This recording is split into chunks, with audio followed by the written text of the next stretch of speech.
Bueno, muy buenos días. En esta oportunidad vamos a hablar sobre el acta de la audiencia de alegaciones y juzgamientos, sobre la sentencia de dicha audiencia y sobre el recurso de apelación que hará el Estado frente a la decisión de esta audiencia.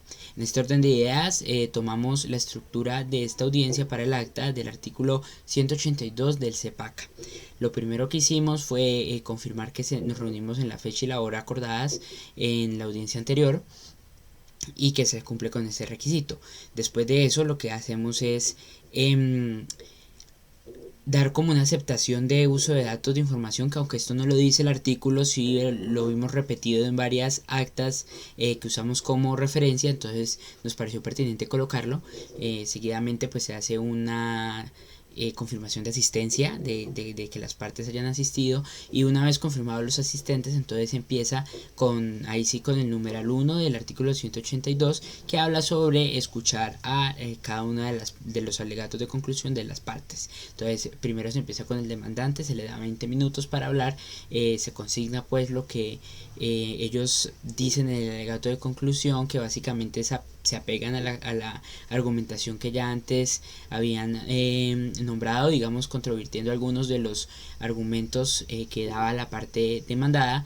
Después se le permite a la parte demandada hacer sus alegatos de conclusión, en donde también responde algunos de los argumentos de la de la demandante, y al final se le permite o se le pregunta al Ministerio Público, que sería un tercero de la parte pasiva, que explicara o que diera alguna opinión, o que pues diera su intervención, pero pues el Ministerio Público no tiene dicha intervención, entonces se pasa a pues se da un tiempo para que se tome la decisión. Como es un tema complicado, entonces el juez lo que hace es aplicar lo que dice el numeral 2 de dicho artículo, del artículo 182, que dice que pues se dará el sentido de la sentencia, de lo que va a ir en la sentencia, y que se va a tener pues 10 días para realizar la sentencia de fondo.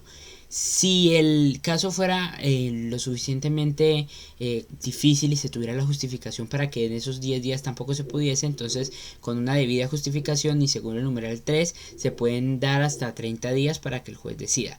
Pero en este caso el juez se va a tomar 10 días para pues hacer la providencia, pero en el sentido del fallo lo que se le hace es darle la razón a la parte actora y pues atribuirle la responsabilidad al Estado. Entonces de esta manera quedaría como saneado todo el proceso que viene a ser el acta de la audiencia de alegación de juzgamiento, y pasaríamos ahora a revisar qué es lo que o cómo es como el fondo de la decisión que se tomó al fin y al cabo.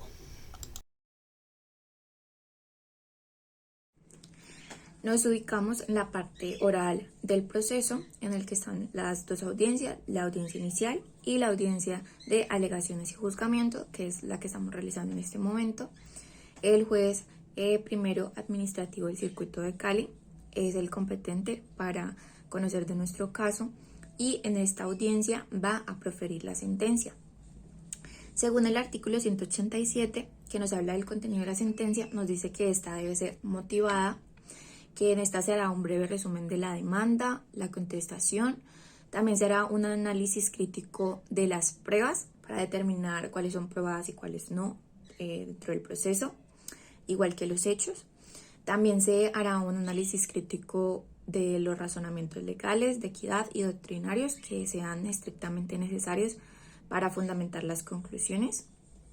Se expondrán con brevedad y precisión, y se citarán los textos legales que pues se apliquen en este caso. Todo esto con el fin de que las razones que da el juez sustenten su decisión, que no sea imparcial, y también están destinadas a justificar a las partes y a la sociedad en general cuál ha sido el razonamiento que ha utilizado para poder tomar determinada solución. En la sentencia también se decidirá sobre las excepciones propuestas, sobre cualquier otra también que el fallador considere pues probada. Dice que el silencio del inferior no impedirá que el superior estudie y decida sobre las excepciones de fondo, sobre todas. las propuestas y las que no. Esto sin perjuicio de la no reformatio in peius. También el artículo 189 nos habla de los efectos de la sentencia, donde nos dice que cuando son ejecutoriadas son obligatorias y quedan sometidas a las formalidades de registro de acuerdo con la ley. También nos dice, muy importante, que las condenas impuestas a entidades públicas consistentes en el pago o devoluciones de dinero serán cumplidas en un plazo máximo de 10 meses, contados a partir de la fecha de la ejecutoriedad de la sentencia. En nuestro caso, la sentencia no queda ejecutoriada, ya que se va a dar paso al recurso de apelación. En el desarrollo de la sentencia debemos hacer entonces un recuento de los antecedentes de ese caso en concreto, donde debemos indicar que el día 26 de abril, en una operación de la Policía Nacional denominada Mercurio, se da de baja al segundo en mando de una organización criminal, de una organización al margen de la ley. Posteriormente, el día 28 de abril de este presente año también, se desarrolla en Colombia las marchas y las movilizaciones con razón del paro nacional, que desencadenan y terminan en disturbios y en alteraciones al orden público. Ese mismo día, en la noche, la cabecilla principal de esta organización criminal de la que hablábamos hace un rato, emite un comunicado y la hace transmitir por medios de comunicación, advirtiendo, alertando, comunicando sobre la toma de represalias por la baja de su segundo al mando. En efecto, el día 30 de abril, en la zona centro de la ciudad, un vehículo Chevrolet cargado con 150 kilos de dinamita hace explosión a eso de las 3:40 de la tarde, ocasionando grandes daños tanto a las estructuras como a las personas que estaban en el lugar. Una de esas personas era la señora Susana Oria y su hija, quienes sufren graves heridas, afectaciones en su integridad física, y que a razón de esos daños, su hija, menor de edad, pierde una de sus extremidades inferiores. Así las cosas, la señora Susana Oria decide emprender una acción legal de reparación directa demandando a la nación para que se le declare responsable por los daños y los perjuicios que ha sufrido y su eventual reparación. Entonces, una vez hemos hecho el recuento de los antecedentes a este caso, entonces procedemos entonces a validar lo que hemos desarrollado a lo largo del proceso en las otras audiencias. Analizamos con detalle cada una de las pruebas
Hola, buen día. Mi nombre es Fernando Rodríguez. Ya para finalizar, después de que el juez haya expuesto el sentido del fallo, sería procedente hablar acerca de la interposición de los recursos. En este caso, hablaré acerca de la interposición del recurso de apelación. Se debe tener claro que en la estructura del recurso de apelación se debe expresar o dejar claro cuál es el número del expediente en el cual se deposita la sentencia. Aparte de eso, se debe expresar la intención de interponer tal recurso. La estructura del recurso de apelación debe contener para quién está destinado el recurso y se debe tener claro que la interposición del recurso es frente a aquel juez que profirió la sentencia. Otra de las estructuras del recurso de apelación tiene que tener lo que es el demandado y el demandante. La persona que está interponiendo el recurso de apelación debe identificarse y aparte de eso debe determinar cuáles fueron los argumentos del juez acuo. Después de eso debe determinar cuáles son los fundamentos del hecho o lo que fundamenta la intención de la apelación. Después de eso, después de haber, digamos que determinado cuáles son los fundamentos de los hechos, debe expresar claramente cuál es el fundamento del derecho, el cual, digamos que apoya los fundamentos de hecho lo que ha expuesto anteriormente. Si es procedente y si él quiere, puede anexar también elementos probatorios para reafirmar tanto los hechos como los elementos de derecho. Y ya para finalizar, debe identificarse con firma y dejar claro que es tanto el demandante como el recurrente.